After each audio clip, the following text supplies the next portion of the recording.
listening to the Oncology Nursing Podcast, where ONS Voices Talk Cancer, a resource from the Oncology Nursing Society. Through conversations with subject matter experts, we examine the important issues in oncology nursing, from new treatments to patient-centered research to advancements in clinical practice. Join us as we hear from nurses in all facets of oncology care, from benchside to bedside and everywhere in between. Welcome to the Oncology Nursing Podcast. Hello, and welcome to the Oncology Nursing Podcast. I'm your host, Stephanie Jardine, and today we are joined by Abigail Baldwin Medsker, Associate Director of Digital Transformation at Memorial Sloan Kettering Cancer Center in New York, to discuss best practices in telehealth, commonly used strategies, and resources for oncology nurses and patients navigating cancer care in a digital world. Thanks for joining me today, Abby. Thanks for having me. Happy to be here. I think we can safely say that telehealth has entered the American healthcare vernacular very quickly and in a big way recently in response to the COVID-19 pandemic. We'll get to that more in a little bit, but let's start out with a background. Can you define telehealth and other commonly used terms associated with it? Yes, happy to. I think this is an interesting question because you'll see throughout the literature and across the digital healthcare landscape that terms like telehealth are used interchangeably with other terms, such as, I just used one, digital health, there's tele-oncology, telehealth, telenursing, televisit. And so I think it's an interesting space to start to really define what some of these terms really mean as we start to utilize, digital care in such a more broad perspective. E-health is another term that we've seen a lot throughout the literature and throughout these conversations, where I think there's a little bit more of a definition to it that really focuses on looking at that global perspective to improve healthcare, both locally, regionally, and even worldwide, by using information and communication technology to provide care and really extending our reach to be able to provide care to patients. I think along that same vein, you'll hear people use terms such as remote care, monitoring and surveillance, communication tools, digital solutions. And so I think maybe for our conversation today, what would be helpful is we utilize the term digital health because it's a little bit more broad and thinking about the different way that we can reach our patients and provide care from that perspective. Great. That sounds like a great thing to do. So how did it evolve to what it is today? So I think we all know for a long time that our healthcare system needs to change. And many believe that digital health and technology can help solve some of the many issues that we've been facing, especially in the oncology space. I just think it's been really slow to the uptake. And that through the COVID pandemic, which we will, I'm sure, get to talk about, healthcare has now really been pushed and rather forced to make those changes a lot quicker than we saw happening throughout this evolving space. So pre-COVID, I think there was a lot of innovative healthcare institutions out there. The VA, Intermountain, Geisinger, even Memorial Sloan Kettering Cancer Center, as well as smaller providers, and then new digital entrants into the market who identified kind of two big shifts in the way we're providing care. One is that we need to extend our reach beyond brick and mortar buildings, and that many were facing access to care issues. And we really needed to think about, how we can deliver that quality care beyond the brick and mortar. I also think that a lot of people, these institutions, realize that our patients and caregivers, they're health consumers. I mean, that term doesn't sound so, touchy-feely, but they are. They're healthcare consumers. And they now have certain expectations based upon, how technology has really embedded itself in our everyday lives. So patients want seamless, real-time, low-cost way to receive care that still has that good quality behind it. And I think many of our patients, caregivers, and those healthcare consumers are interested in using technology and to engage in healthcare in this way. And so, as I mentioned, I think many healthcare systems have implemented strategies and associated digital care programs to support these shifts, to really meet patients where they are, to solve some of those barrier to care issues, and really continue to meet their needs. So, pre-COVID, it was there, it was starting, it was continuing to evolve. But now with COVID, it has just pushed us even further into that realm that we're not coming back from that. We got to keep moving and really enable those digital solutions to be used to provide care. You mentioned that COVID has really pushed us, and I can't agree with you more. Just hearing what nurses across the country who are involved with ONS are having to change their practice and how that is happening is really evidence that it has pushed us to make that evolution come much quicker than we thought. So what do you think that means for the future of telehealth? Yeah, I think, we both keep saying it was a catalyst. Right? COVID really was that catalyst that we needed to push ourselves. It forced nurses and other clinicians to really start being innovative and think outside of the box to how we can continue to provide cancer care to patients during this crisis. COVID forced us to be more agile, to move quickly and to really push those boundaries and utilize telehealth as a solution to continue to be able to provide that much needed oncology care to our patients. I think the other thing that COVID did that, also helps show that telehealth can solve some of these issues is that it also continued to uncover that there's a lot of disparities still in our system, with access to care. People are still facing a lot of barriers when it comes to specifically oncology care. And I think that, it uncovered that, and people are really going to need to address that and really leverage telehealth in the best way possible to help solve some of those issues. I'm also, excited that we've gotten this push because it will also really start to force some of those legislative and regulatory changes to occur. Because I think a lot of what hasn't enabled, digital care to grow as quickly as we would have liked it pre-COVID is because we were facing some of the barriers with like licensure issues and reimbursement issues and state issues that were really, really hard to navigate from a nursing perspective and from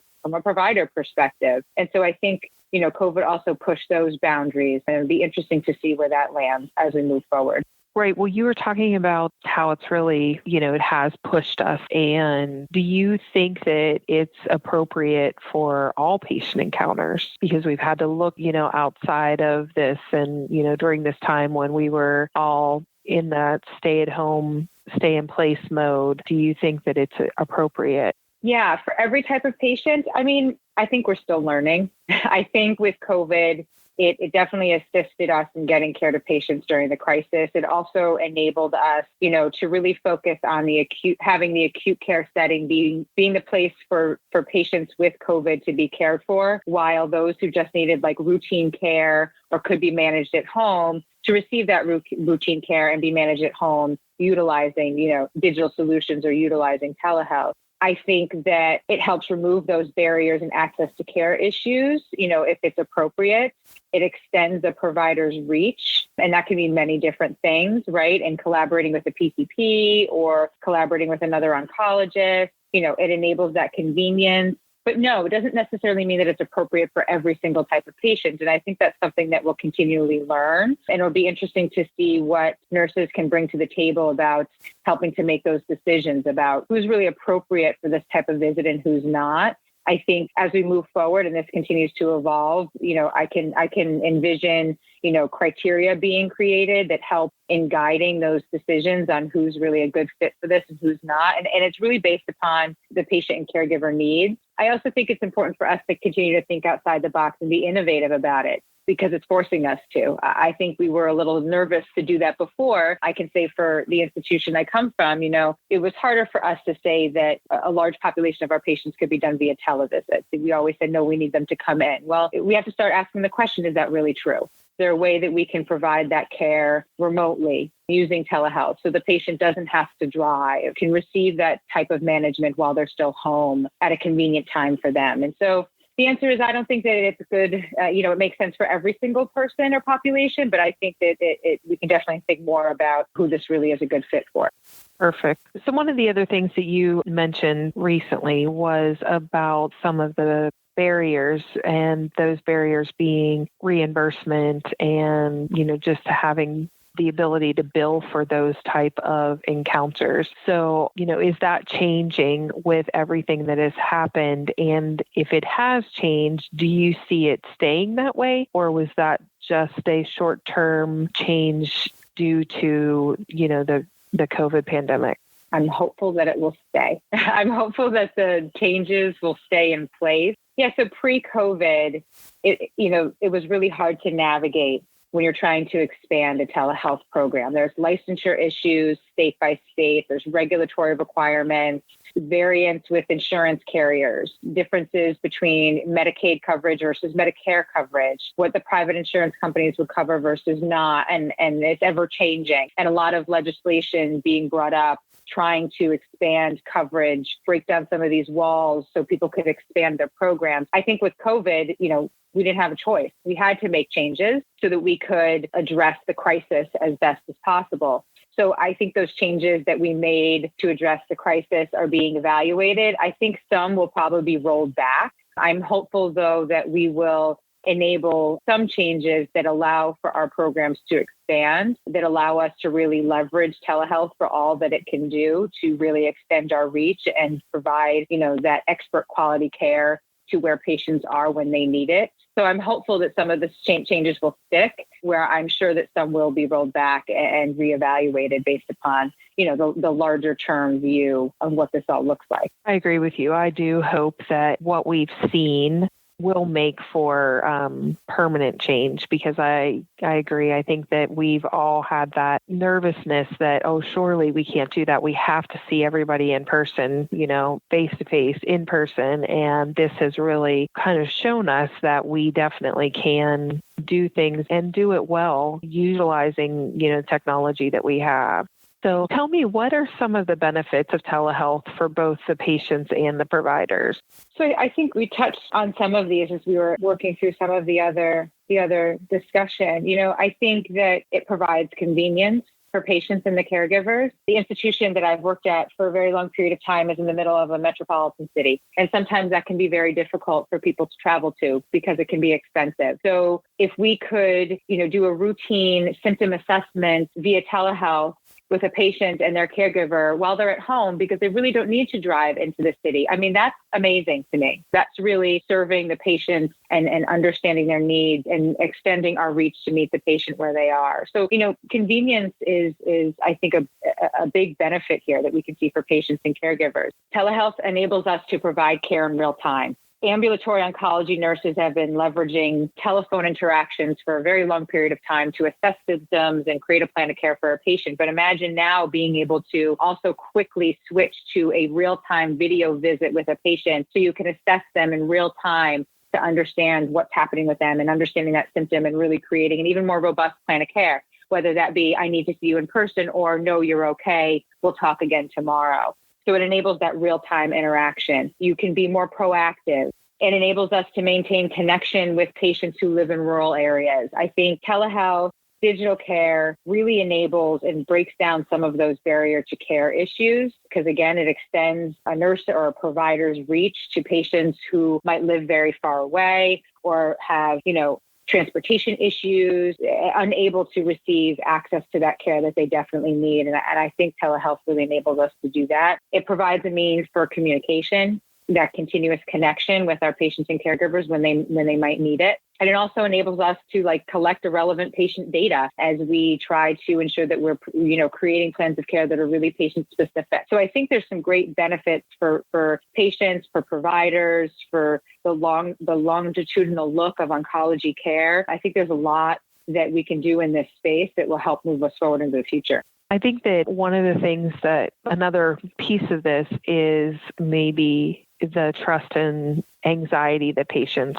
face and how that will be helpful to them. I work a lot of my clinical time as a bone marrow transplant nurse, and just how those patients, they do get attached to the program and the team, and they don't want to leave and go back. But, just to be able to help them with that by having that communication, like you were saying, that real time, can really, I think, is going to change things dramatically too. So in thinking about that, what are some other successful strategies that can be implemented with telehealth in the clinical setting that will continue to help promote, that trust and, reducing the patient's anxiety of, I'm not seeing my team every 3 weeks, or however that would work? Yeah, I think that's definitely something we're going to have to be innovative about because, pre-COVID, I think that was a big barrier to us being able to expand because our patients and caregivers were so used to seeing us in person. Our nurses and other clinicians were so used to seeing patients in person. It's a change in culture.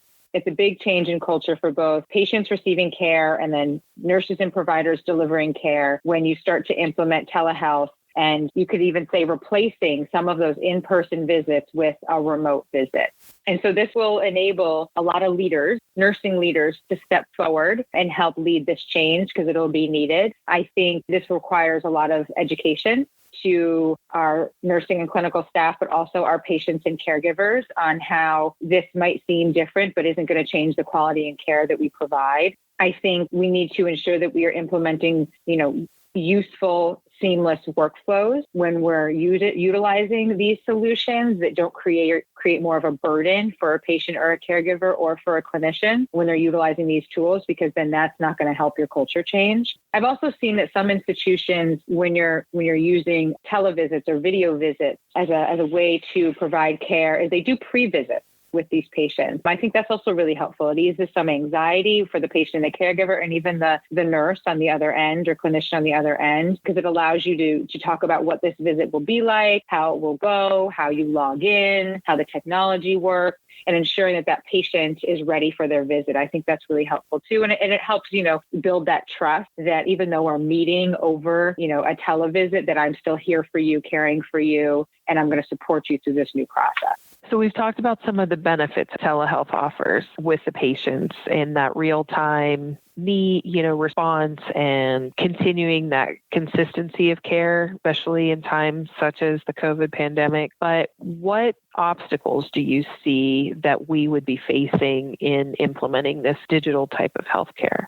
Yeah, I think one of the big things we need to think about is accessibility to technology, right? We automatically want to think everyone's got a smartphone, everyone's going to be able to log into a televisit or utilize a remote monitoring tool, and everyone's got good Wi-Fi. Well, that's not true. We still have people in this country not having access to good Wi-Fi. We have, different segments of our population that might not have cell phones or smartphones, or people who are uncomfortable to utilize technology or not willing to use technology. And so it's really important when you're growing out a program like this that you do an assessment of your patient or your patient population to understand, their willingness or their ability to engage in this type of care using these digital solutions. Because if they don't have access to technology, well, either you got to continue that in-person care or think of another way that you could enable that person to receive care remotely. So I think that could be a big barrier, and it'll be interesting to see how in the oncology space we work through this, the whole concept of accessibility to technology. I think from the provider side, like I said, this is a culture change. This really changes the way we're used to delivering care for a lot of people. From the nursing perspective, we're used to that very tactile, face-to-face, trust-building relationship. And I think, doing this in another way, utilizing telehealth or digital care, you have to think about creating that trust in just a different way. So it's a culture change. We're really going to need nursing leaders and others to help support in this change as we move forward, because that could be a barrier to trying to expand these types of tools that we want to use. Along the same lines, we're going to be able to gather more data from patients. And so, learning how to utilize that data in a way that enables us to create a better plan of care for our patients or enable us to continue to provide that quality care. We've always used data in healthcare, but now there's going to be even more data if we're monitoring patients remotely with devices. And so, again, there's that education factor around it, that culture change that could be a barrier. So it's something that we're definitely going to have to work through.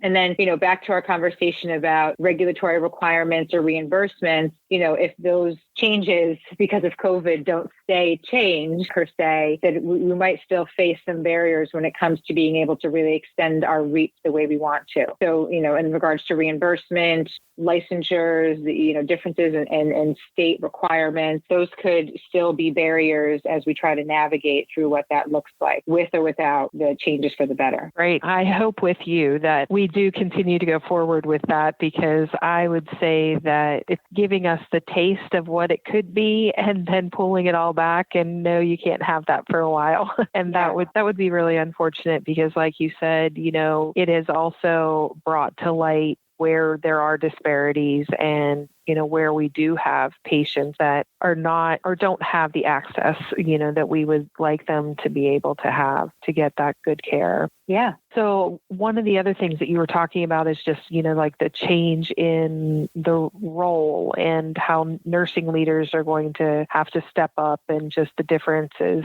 in how that care is happening. What do you think, or how do you think this has affected the role of the oncology nurse, our nurse navigators, the advanced practice nurses, and be it the inpatient clinical nurses, what role do they play in this now? Yeah, I think as nurses, we've always been very adaptable people. I think it's just who we are, right? But I think right now, due to COVID and with the introduction of telehealth and even a broader perspective, it's really going to it's forcing us to reinvent ourselves. It's really forcing us to re-envision how we see our role moving forward in the oncology space, and how we can continue to provide, that quality oncology care to our patients. Whether you're administering chemotherapy, you're a nurse navigator, or you're an advanced practice provider, it's really now our time to think about, as these digital solutions come into play, how we can continue to support our patients and caregivers and even reinvent ourselves in this space. So I see this as a major opportunity, but we're going to need nursing leadership and nurses across the board to really think about and support, the nursing industry as we move forward in this space. I think it will require a lot of education, even at the brand new nursing level, and even through all the generations of nurses, to think about how this changes who we are fundamentally and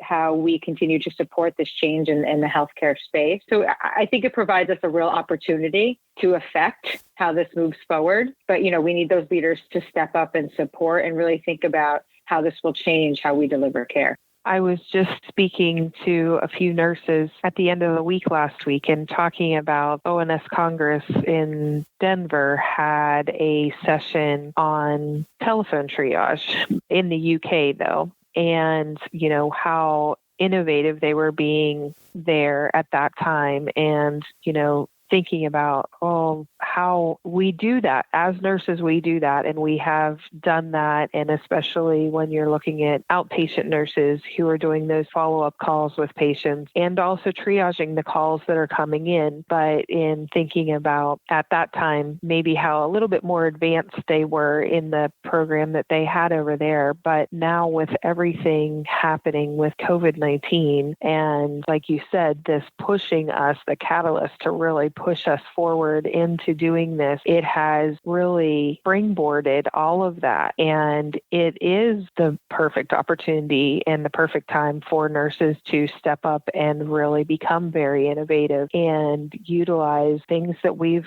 always done. And how you said that, we kind of react and build and do things differently based on, the situation that we're put in, and we figure out how to make things work. And I think it is a great opportunity for us to start doing that and start looking at, what are going to be the educational needs of our new nurses coming in, or, what are new competencies that are going to have to be looked at when you're looking at telehealth, and, what that's going to look like for clinical practice. Yeah. And I think the time to do that is now. I don't think there's waiting anymore. Right. And I do believe that there's other nurses and healthcare institutions who have been doing forms of this, some who have robust programs and have been doing this for a while. But now this needs to be across the board. And the time for us to really take a bite out of this and start to create those, understand the educational needs, understand the competencies, and really think how this is, in a sense, going to change the way nursing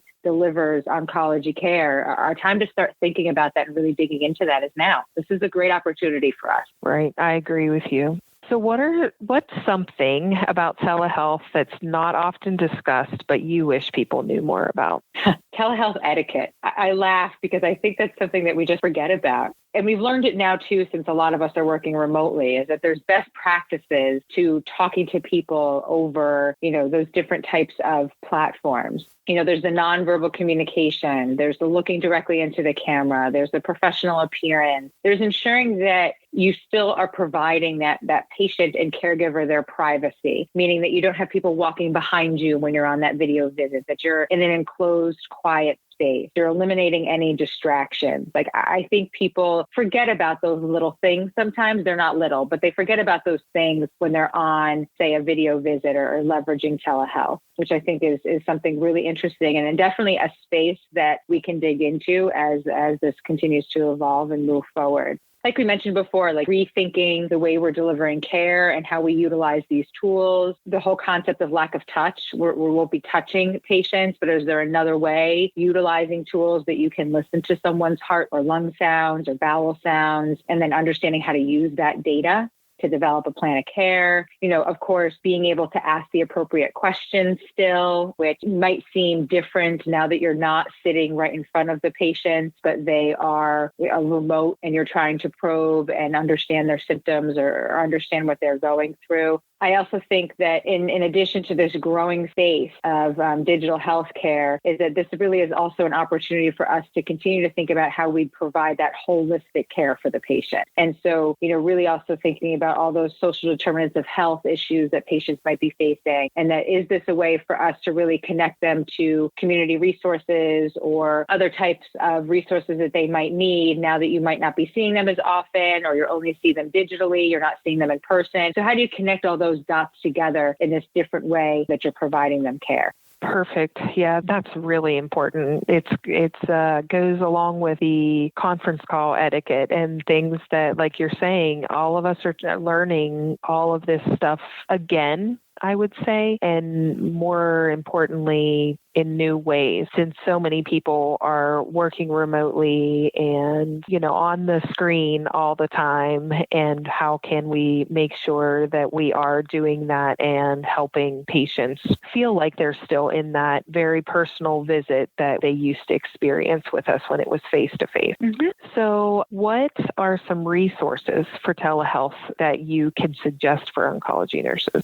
I think the Oncology Nursing Society, of course, is a great resource that I leverage when you're looking to understand up and coming changes or a way to implement these changes into practice. I think the American Academy of Ambulatory Care Nursing has some resources, obviously, around remote care and interacting with patients in this way. I think the American Telehealth Association is a growing association. It's been around quite a while. They have some great resources. But, like I said, this is an opportunity for oncology nurses to step up and really start to lead this direction and how to provide, that quality oncology care to our patients. And so, this is a space that we can start to step into, right? Creating those resources, those educational resources for the oncology nurses that need it. So I think there's some resources out there, but I still think this is a space that we can dig into to provide those expertise and those educational resources for people. Right. I think, like you're saying, this is because it's a new area, it's a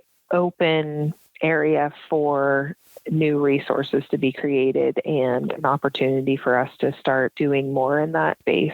In addition to, nurses needing resources about how to implement this into practice, patients also need to understand more how this will affect their care. And I think this is also a space that we can help develop during this time of change. I think that individual oncology institutions have developed their own patient education resources. I know my institution has, but, we need that overarching best practice type of resource to guide both nursing staff and patients in how to leverage telehealth as we're providing their care. And again, this is a lot of opportunity for us in this space. Exactly. So, Abby, do you have any final comments on telehealth tips and best practices that you'd like to share? I think we talked about a lot. I think that we're in a time of major change. The COVID health crisis really accelerated us in our understanding of the benefits and accessibility associated with telehealth and digital care, and it's continuing to evolve, and it will continue to evolve in the future.